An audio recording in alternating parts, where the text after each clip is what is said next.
कल झारखंड हाईकोर्ट ने नियोजन नीति को रद्द कर दिया और इसके साथ ही अनुसूचित जिलों में नियुक्त शिक्षकों की नियुक्ति प्रक्रिया को भी अब रद्द हो गई है। आज जब सदन की कार्यवाही शुरू हुई तो नियोजन नीति पर खूब हंगामा हुआ। तू मैमे की नौबत आ गई। स्पीकर को फटकार लगानी पड़ी, लेकिन हंगामा शांत नहीं हुआ। इस रिपोर्ट में देखिए। बाहर के लोगों को उठाने का काम का हत्या किया अमर जी सुनिए। झारखंड विधानसभा का मानसून सत्र हंगामे के बीच गुजरा। सदन की कार्यवाही के तीसरे दिन नियोजन नीति को रद्द करने को लेकर हंगामा बरपा रहा। सदन की कार्यवाही शुरू होते ही शिक्षकों के मामले को लेकर बीजेपी विधायक वेल में आ गए और हंगामा शुरू कर दिया। बीजेपी विधायक दल के नेता बाबूलाल मरांडी ने कहा कि मुख्यमंत्री ने सदन में कुछ भी नहीं कहा। झारखंड की जनता के प्रति दर्द नहीं। पिछली सरकार की सोच थी शेड्यूल्ड एरिया में 100% वहीं के लोगों को नौकरी मिली। राज्य सरकार को सुप्रीम कोर्ट जाना चाहिए। पार्टिकुलर क्षेत्र में लोगों का ठीक से पार्टिसिपेशन नहीं होते रहा है, तो बजाबता कानून बना करके वहां के लोगों को पार्टिसिपेशन दिया गया है, दिया जा रहा है। तो इसलिए कोई अलग नहीं किया गया है। भाई शेड्यूल एरिया में अगर 100% नौकरी वहां के लोगों को मिले तो क्या गलत है। नियोजन नीति को रद्द करने के मुद्दे पर सीएम हेमंत सोरेन ने सदन में पक्ष रखा। उन्होंने कहा कि हाईकोर्ट के फैसले की समीक्षा के बाद ही आगे बढ़ा जा सकता है। सीएम ने पूर्व सरकार पर हमला बोला। कहा 5 साल आपने लोगों को सिर्फ उलझाया। गेहूं के साथ घुन भी पिसता है, तकलीफ हमें भी है। ये आदेश पूर्व की सरकार के द्वारा बनाई गई नियमावली के आधार पर ही आदेश आया और अध्यक्ष महोदय, इसके वजह से हाईकोर्ट में जाने की वजह से कई हजारों नियुक्तियां स्थगित रह गई। अनुसूचित क्षेत्र के शिक्षकों की नियुक्ति रद्द होने का मामला पूरे दिन सदन में छाया रहा। शिक्षा मंत्री जगन्नाथ महतो ने निशाना साधते हुए कहा कि हम सभी पूर्व की सरकार के किए गए पाप को धो रहे हैं। गलत नीति बनाकर ये नियुक्ति की गई थी। सरकार देख रही है, कोर्ट का फैसला है। हम लोग पिछली सरकार का पाप धो रहे हैं। उन्हीं का किया हुआ करामती है।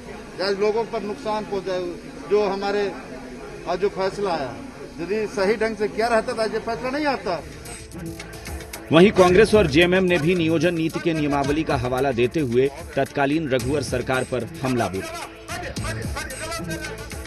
उनकी गलती के कारण आज नौजवानों को धोखा मिला। नौजवानों की आई हुई नौकरी चली गई। लेकिन इस वर्तमान सरकार मुख्यमंत्री ने स्वयं कहा है कि हाईकोर्ट के फैसले को हम देखेंगे, गौर करेंगे। पूरे 5 साल फ्रॉड एक्टिविटी में लिप्त रही सरकार, आज उसका संपूर्ण पाप पूरे राज्य को झेलना पड़ रहा है। मतलब करे कोई और भरे कोई। भले ही शिक्षकों की नियुक्ति को रद्द करने पर सत्ताधारी पूर्व सरकार को कटघरे में खड़ा कर रहे हैं, लेकिन बीजेपी और आजसू सरकार को घेरने से नहीं चूक रही है। बीजेपी विधायक बिरंची नारायण और आजसू सुप्रीमो सुदेश महतो ने सरकार पर निशाना साधा।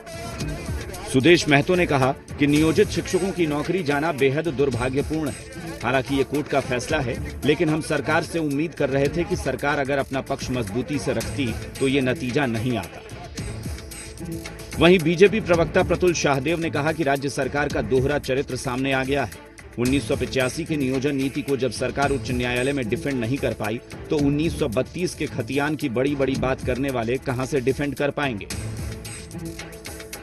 झारखंड के पहले मुख्यमंत्री हैं, झारखंड के जिम्मेवार नेता हैं, 3.25 करोड़ जनता की आशा और आकांक्षा के केंद्र बिंदु हैं। तो बाबूलाल मरांडी जी ने जब हाथ उठाकर एक सदस्य के नाते बोलना चाहा, तो उन्हें बोलने क्यों नहीं दिया गया? ये मेरा कहना है। इतना ही मेरा कहना है कि डर गए। हम तो मानते हैं कि वर्तमान सरकार जो है ये महानिकम्मी सरकार है और इसने उच्च न्यायालय में पूरे पक्ष को ठीक से नहीं रखा। जब एक अधिकारी को डिफेंड करने की बात होती है तो सुप्रीम कोर्ट में गैलेक्सी ऑफ लॉयर्स उतार दिए जाते हैं, जिनका एक एक दिन का चार्ज 5-5 लाख रुपए होता है। लेकिन जब इस प्रदेश के आदिवासी मूलवासी नौजवानों के हित की रक्षा करने की बात होती है तो सरकार वो कदम नहीं उठाती। कहीं न कहीं कोताही हुई है राज्य के युवाओं के साथ। युवा के इतने वर्षों के बाद अरमान उनके पूरे हुए थे, एक शिक्षक के रूप में बहाल हुए थे। अब ये जो पहल राज्य सरकार को करनी चाहिए थी, जो अपनी बात को, चूंकि नीति निर्धारण जब बनता है तो अधिकारी रहते हैं, अधिकारी नीति निर्धारण बनाते हैं। अगर कोई भी नियम अगर है और नियम को अगर नियम अनुकूल अगर शर्तें नहीं रखी गई है तो ये उसी समय प्रोटेस्ट होना चाहिए था जब ये प्रस्ताव बनता है। मॉनसून सत्र के आखिरी दिन सदन में सत्ता पक्ष और विपक्ष के बीच तू-तू मैं जैसे हालात बने। विधानसभा अध्यक्ष के तेवर तल्ख देखने को मिले, बावजूद इसके हंगामा नहीं थमा।